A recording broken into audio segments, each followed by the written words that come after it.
Hey coders! Today we are going to talk about Visual Studio Code, and I'm going to show you how I like to set it up for web development. So what is Visual Studio Code? According to Stack Overflow, it is the single most popular free-to-use code editor at the recording of this video. It is developed and maintained by Microsoft, one of the largest companies in the world. At the end of the last video, I showed you how to open it up from the command line.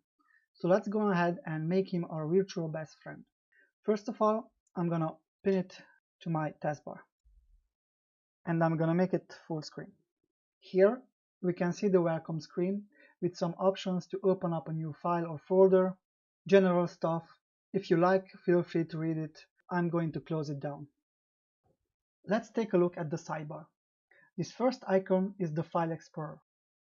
Here we can see my first project where we opened our code editor. This icon here is the global search. You can search and replace files inside our project. This is the version control icon. Here we can pull and push changes from a project to and from a remote repository without using the command line.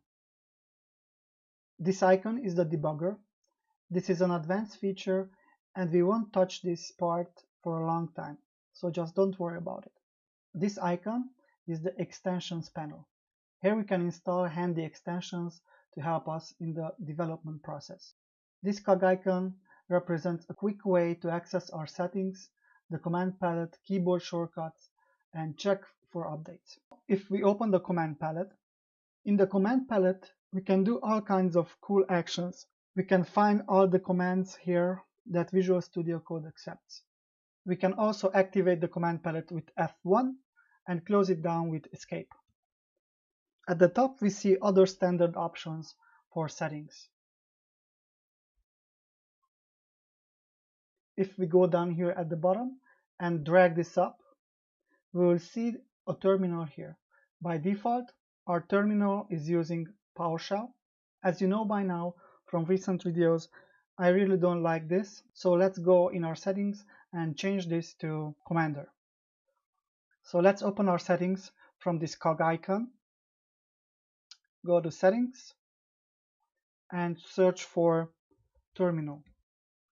And here you will see 34 results for terminal. Let's go inside, scroll down, and here you will see edit in settings JSON. Open this up. In the left part you can see all the default user settings, and here in the right part we will put our own personal settings.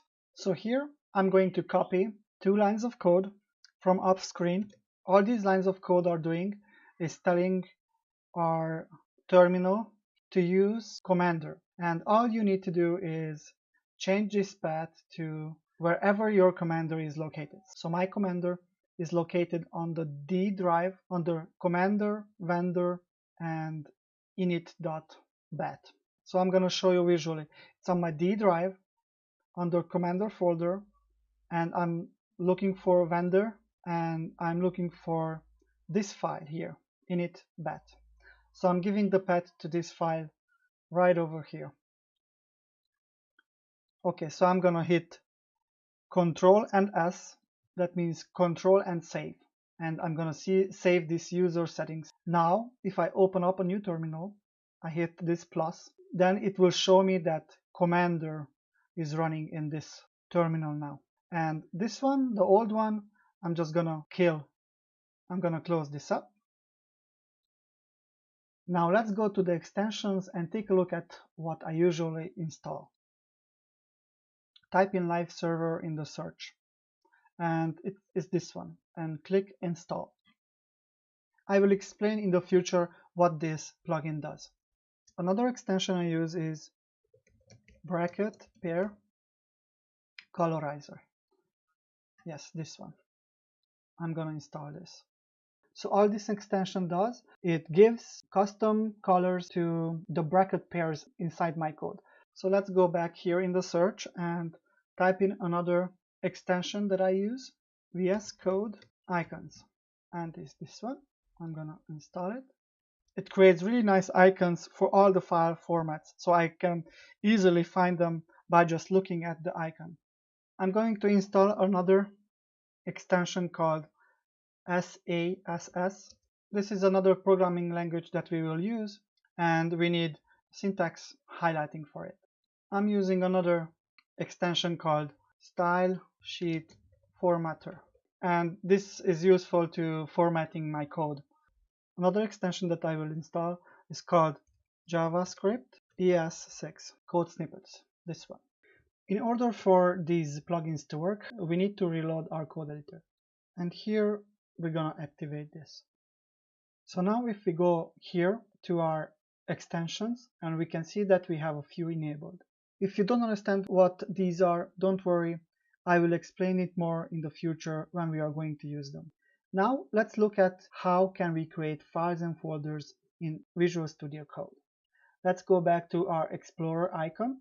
We're going to close this up, and we are going to go into our first project. So let's see how can we delete this file using Visual Studio Code. Right mouse click, and here we're going to see some options, and we're going to choose delete, and we're going to say move to recycle bin. Now let's see how can we create with Visual Studio a new folder inside our first project. We can click on this create new folder, and we are going to type in assets, and this folder we are going to use to store, for example, our images. Okay, so now let's create a file with Visual Studio. Click on this icon, new file, and we're going to name this file index.html. Enter, and we created our first HTML file. Okay, so there you go. We are ready to start learning some code. In the next lesson, I will teach you the basics of HTML5, and we will build our first web page together. As always, thanks for watching. See you in the next one.